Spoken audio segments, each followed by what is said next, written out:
അവനെവിടെ തിന്നോട്ടെ, പാവല്ലേ.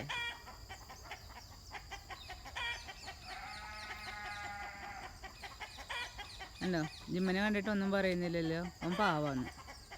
അവൻ ആ വഴി കൂടെ അങ്ങോട്ട് പോകത്തേ ഉള്ളൂ അത്രേ. ഇതൊന്ന് വിറയ്ക്കുന്നത് കേട്ടോ ജിമ്മൻ. ഇവന് സൈഡിൽ കൂടെ ദേഷ്യം വരുന്നുണ്ട്.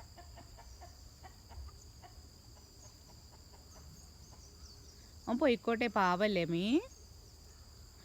അവനൊന്നും ചെയ്യത്തില്ല അത്രേ.